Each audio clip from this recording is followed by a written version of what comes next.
ತಿರುಚಿಟ್ರಂಬಲಂ ಓಂ ಶಿವಾ ತಿರುಚಿಟ್ರಂಬಲಂ.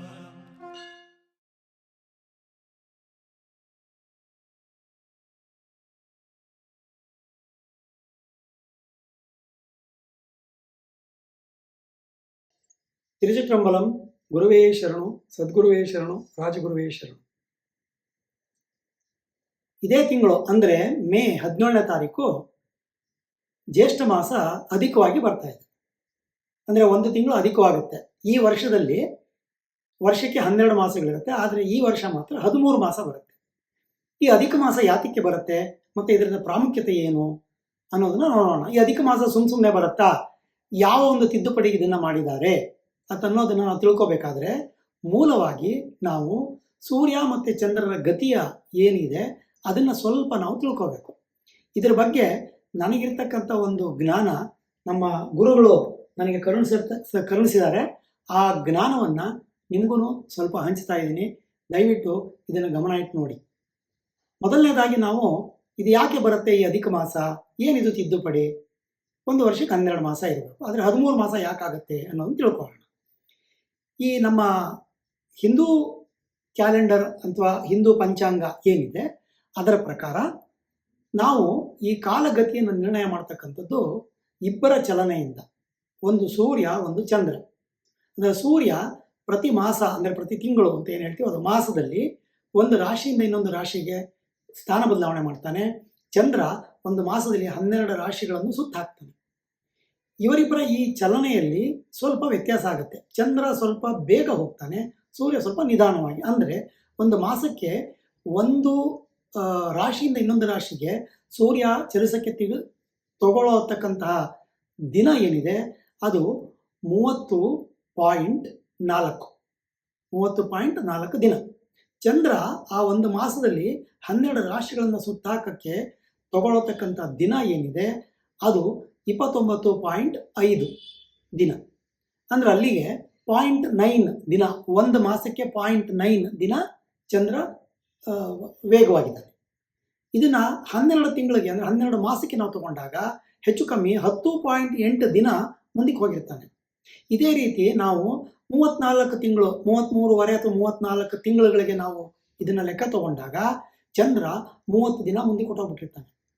ಹಾಗಾದಾಗ ವ್ಯತ್ಯಾಸಗಳಾಗುತ್ತೆ. ಎಲ್ಲ ಗ್ರಹಣಗಳಿಗೆ ಕ್ಯಾಲ್ಕುಲೇಷನ್ ಇರ್ಬೋದು, ಪ್ರತಿಯೊಂದು ಲೆಕ್ಕಾಚಾರಗಳು ತಪ್ಪಾಗುತ್ತೆ. ಸೊ ಇದನ್ನು ಸರಿಪಡಿಸೋದಕ್ಕೆ ಒಂದು ತಿದ್ದುಪಡಿ ಅಂತ ಹೇಳಿ ಈ ಒಂದು ಅಧಿಕ ಮಾಸ ಅಂತ ಹೇಳಿ ಒಂದು ಬರುತ್ತೆ. ಪ್ರತಿ 33 ತಿಂಗಳು ಅಥವಾ 34 ತಿಂಗಳಿಗೆ ಒಂದ್ಸತಿ ಈ ಅಧಿಕ ಮಾಸವನ್ನು ಸೇರಿಸ್ತಾರೆ ನಮ್ಮ ಒಂದು ಪಂಚಾಂಗದಲ್ಲಿ. ಹಾಗಾಗಿ ಮತ್ತೆ ಅದರ ಗತಿ ಸ್ವಸ್ಥಾನಕ್ಕೆ ಬರುತ್ತೆ. ಮತ್ತೆ 33 ತಿಂಗಳಿಗೆ ಒಂದ್ಸತಿ ಈ ಅಧಿಕ ಮಾಸ ಬರುತ್ತೆ. 33 ಅಥವಾ 34 ತಿಂಗಳು ಹೆಚ್ಚು ಕಮ್ಮಿ. ಈ ಅಧಿಕ ಮಾಸದಲ್ಲಿ ಏನಕ್ಕೆ ಇಷ್ಟು ಪ್ರಾಮುಖ್ಯತೆ? ಯಾತಕ್ಕೆ ಅಧಿಕ ಮಾಸದಲ್ಲಿ ಏನು ಮಾಡೋದು ಅಧಿಕವಾಗುತ್ತೆ, ಎಲ್ಲ ಒಳ್ಳೇದಾಗುತ್ತೆ, ಎಲ್ಲ ಅಧಿಕ ಫಲ ಸಿಗುತ್ತೆ ಅಂತಾರೆ. ಯಾತಕ್ಕೆ ಅಂತಂದಾಗ ನೋಡಿದ್ರೆ ಈ 12 ಮಾಸಗಳಲ್ಲಿ ಅಧಿಪತಿಗಳು ದ್ವಾದಶ ಆದಿತ್ಯರು 12 ಮಾಸಕ್ಕೆ ಅಧಿಪತಿ. ಈ 34 ತಿಂಗಳಿಗೆ ಒಂದ್ಸತಿ 34 ತಿಂಗಳಿಗೆ ಒಂದ್ಸತಿ ಬರ್ತಕ್ಕಂಥ ಈ ಅಧಿಕ ಮಾಸದಲ್ಲಿ ಏನಿದೆ ಅದಕ್ಕೆ ಯಾರು ಅಧಿಪತಿ ಆಗ್ತಾರೆ? ದ್ವಾದಶಾದಿತ್ಯರನ್ನ 12ಕ್ಕೆ ಆಗಲೇ ಸೇರಿಸ್ಬಿಟ್ಟಿದೆ. ಅವ್ರಿಗೆ ಸರಿ ಹೋಗುತ್ತೆ. ಇನ್ನೊಬ್ಬ 13ನೇ ಆದಿತ್ಯ ಇಲ್ಲ, ಅವ್ರನ್ನ ಹುಟ್ಟಾಕಕ್ಕಾಗಲ್ಲ. ಅದಕ್ಕೆ ಯಾರಪ್ಪ ಅಧಿಪತಿ ಅಂದರೆ ಪುರುಷೋತ್ತಮ, ಅಂದರೆ ವಿಷ್ಣು, ಅವನೇ ಅಧಿಪತಿ, ಪುರುಷೋತ್ತಮನೇ ಅಧಿಪತಿ. ಹಾಗಾಗಿ ಇದಕ್ಕೆ ಬಹಳ ಪ್ರಾಮುಖ್ಯವಾಗಿದೆ. ಇಲ್ಲಿ ಮಾಡ್ತಕ್ಕಂಥ ಕೆಲಸಗಳು, ಕಾರ್ಯಗಳು ಏನಿದೆ, ಜಪ, ತಪ, ಹೋಮ, ದಾನ, ಧರ್ಮ, ಇವುಗಳೆಲ್ಲದರಲ್ಲೂ ನಮಗೆ ಅಧಿಕವಾದ ಫಲ ಸಿಗುತ್ತೆ ಅಂತ ಹೇಳಿದ್ದಾರೆ. ಈ ಅಧಿಕ ಮಾಸದ ಪ್ರಾಮುಖ್ಯತೆ ಏನಪ್ಪ ಅಂತಕ್ಕಂಥದ್ದು ನಾರದ ಪುರಾಣ ಮತ್ತು ಪದ್ಮಪುರಾಣದಲ್ಲಿ ಹೇಳಿದ್ದಾರೆ. ನಾರದಿ ಪುರಾಣದಲ್ಲಿ ಹೇಳಿರ್ತಕ್ಕಂಥದ್ದು ಏನು, ಅಧಿಕ ಮಾಸದಲ್ಲಿ ಏನೇನು ಮಾಡಬೇಕು ನಾವು ಅಂತಂದರೆ ಸ್ನಾನ, ಜಪ, ಹೋಮ, ಸ್ವಾಧ್ಯಾಯ, ಹರಿತೋಷಣ ಮತ್ತು ದಾನ, ಇದನ್ನು ಮಾಡಬೇಕು. ಏನಿದು ಸ್ನಾನ ಮಾಡೋದು? ಪ್ರತಿದಿನ ಸ್ನಾನ ಮಾಡ್ತೀವಲ್ಲ ಅಂತಂದರೆ ಇಲ್ಲಿ ಮುಖ್ಯವಾಗಿ ಬ್ರಾಹ್ಮಿ ಮುಹೂರ್ತದಲ್ಲಿ ಸ್ನಾನ ಮಾಡೋದು ಈ ಒಂದು ಅಧಿಕ ಮಾಸದಲ್ಲಿ ಬಹಳ ಮುಖ್ಯ ಆಗುತ್ತೆ, ಪ್ರಾಮುಖ್ಯತೆಯನ್ನು ತಗೊಂಡಿದೆ. ನಾವು ಈ ಅಧಿಕ ಮಾಸದ 30 ದಿನಗಳ ಕಾಲ ಬ್ರಾಹ್ಮಿ ಮುಹೂರ್ತದಲ್ಲಿ ನಾವು ಸ್ನಾನವನ್ನು ಮಾಡದ ಪಕ್ಷದಲ್ಲಿ ನಮಗೆ ಗಂಗಾ ನದಿಯಲ್ಲಿ ಸ್ನಾನ ಮಾಡದಂಥ ಒಂದು ಪುಣ್ಯವನ್ನು ಪಡ್ಕೊಳ್ತೀವಿ ನಾವು. ಮತ್ತು ಜಪ ಅಂತಂದರೆ ದೇವರ ಒಂದು ಧ್ಯಾನ, ಅವನ ಒಂದು ನಾಮಸ್ಮರಣೆ ಅಷ್ಟೇ. ಇಲ್ಲ ನಿಮ್ಮ ಅಂತರಾತ್ಮದ ಗುರುಗಳು ಯಾರಾದರೂ ಏನಾದ್ರೂ ಒಂದು ಮಂತ್ರಗಳನ್ನು ನಿಮಗೆ ಉಪದೇಶ ಮಾಡಿದರೆ ಅದನ್ನು ಕೂಡ ಈ ಬ್ರಾಹ್ಮಿ ಮುಹೂರ್ತದಲ್ಲೆದ್ದು ಸ್ನಾನ ಮಾಡಿ ಜಪವನ್ನು ಮಾಡ್ತಕ್ಕಂಥದ್ದು ಬಹಳ ಒಳ್ಳೆಯದು. ಹಾಗೆ ಜಪ ಮಾಡಿದ ಮೇಲೆ ಸಾಮಾನ್ಯವಾಗಿ ಏನು ನಿಯಮ ಇದೆ ಅಂದರೆ, ನಾವೆಷ್ಟು ಜಪ ಮಾಡ್ತೀವಿ ಅದರ 10ನೇ 1 ನಿಮಿಷ ಹೋಮ ಮಾಡಬೇಕು, ತರ್ಪಣ ಬಿಡಬೇಕು ಅಂತ ಇದೆ, ಅದು ನಿಯಮ. ಹಾಗಾಗಿ ಒಂದು ಪುಣ್ಯ ಕಾರ್ಯಕ್ಕೆ ಅಂದರೆ ಎಲ್ಲರಿಗೂ ಒಳಿತಾಗಲಿ, ಲೋಕ ಕಲ್ಯಾಣಾರ್ಥವಾಗಲಿ ಹೋಮಗಳನ್ನು ಮಾಡೋದು ಈ ಒಂದು ಕಾಲದಲ್ಲಿ ಬಹಳ ಒಳ್ಳೆಯದು. ಆವಾಗ ಅಧಿಕವಾದ ಫಲವನ್ನು ಸಿಗುತ್ತೆ.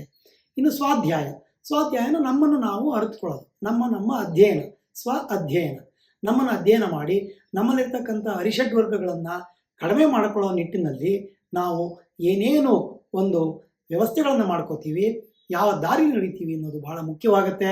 ಅದನ್ನು ಸಂಕಲ್ಪ ಮಾಡಿಕೊಂಡು ನಾವು ಪ್ರಾರಂಭ ಮಾಡ್ಕೊಂಡು ಹೋಯಿತು ಅಂತಂದರೆ ಅಧಿಕವಾಗಿ ಮತ್ತು ಶೀಘ್ರವಾಗಿ ಲಾಭವನ್ನು ಪಡಿತೀವಿ. ಮತ್ತು ಮುಂದೆ ಬರ್ತಕ್ಕಂಥದ್ದು ಹರಿತೋಷಣ ಅಂದರೆ ಹರಿಯನ್ನು ಸಂತೋಷಪಡಿಸೋದು ಅಂದರೆ ಏನರ್ಥ? ಹರಿಗೆ ಸಂತೋಷಪಡಿಸೋದು ಅಂದರೆ ಏನೇನೋ ಅದ್ಧೂರಿಯಾಗಿ ಅಲಂಕಾರಗಳನ್ನು ಮಾಡಿ ಪೂಜೆ ಮಾಡಿ ಅದಲ್ಲ. ಅವನಿಗೆ ಬಹಳ ಮುಖ್ಯವಾಗಿ ಬೇಕಾಗ್ತಕ್ಕಂಥದ್ದು ಒಂದು ತುಳಸಿ ದಳ. ಆ ಒಂದು ತುಳಸಿ ದಳವನ್ನು ಹಾಕಿದ್ರೆ ಸಾಕು, ಹರಿ ತೃಪ್ತನಾಗ್ತಾನೆ. ಹಾಗೆ ತುಳಸಿ ದಳದಲ್ಲಿ ಅವನ್ನ ಪೂಜೆ ಮಾಡಿ ಅವನ್ನ ನಾವು ಒಂದು ಯಾವುದಾದ್ರೂ ಒಂದು ಧ್ಯಾನದ ರೂಪದಲ್ಲಿ ಅವನ ನಾಮಸ್ಮರಣೆ ಮಾಡಬೇಕು. ಸಾಧ್ಯವಾದರೆ ವಿಷ್ಣು ಸಹಸ್ರನಾಮವನ್ನು ಮಾಡಿ, ಅದು ಬಹಳ ಉತ್ತಮ. ಈ 30 ದಿನಗಳ ಕಾಲ ವಿಷ್ಣು ಸಹಸ್ರನಾಮ ಬೆಳಗ್ಗೆ ಎದ್ದು ಮಾಡೋದು, ಬೆಳಗ್ಗೆ ಮತ್ತು ಸಂಧ್ಯಾ ಕಾಲದಲ್ಲಿ 2 ಕಾಲದಲ್ಲಿ ವಿಷ್ಣು ಸಹಸ್ರನಾಮ ಮಾಡೋದು ಬಹಳ ಮುಖ್ಯ. ವಿಷ್ಣು ಸಹಸ್ರನಾಮ ಮಾಡೋಕ್ಕೆ ಆಗಲಿಲ್ವಾ, ನಿಮಗೆ ಯಾವುದೋ ಕಾಲಾಂತರದಿಂದ ತೊಂದರೆ ಆಗಿದೆಯಾ, ಆವಾಗ ಓಂ ನಮೋ ನಾರಾಯಣಾಯ ಅಂತಕ್ಕಂಥದ್ದನ್ನು ಹೇಳಿ ಆ ಒಂದು ನಾಮಸ್ಮರಣೆಯನ್ನು ಮಾಡಿದ್ರೂ ಬಹಳ ಒಳ್ಳೆಯದಾಗುತ್ತೆ. ಇದು ಹರಿತೋಷಣ ಆಯಿತು. ಇದಾದಮೇಲೆ ದಾನವನ್ನು ಮಾಡ್ತಕ್ಕಂಥದ್ದು ಏನು ಅಂತಂದರೆ, ಅಪಾತ್ರರಿಗೆ ದಾನವನ್ನು ಮಾಡಬಾರ್ದು, ಪಾತ್ರರಿಗೆ ದಾನವನ್ನು ಮಾಡಬೇಕು. ಯಾರು ನಿಶ್ಶಕ್ತಿಯಲ್ಲೇ ಇರ್ತಾರೆ, ಯಾರಿಗೆ ಅಶಕ್ತರಾಗಿರ್ತಾರೆ ಅವರಿಗೆ ದಾನವನ್ನು ಮಾಡಬೇಕು.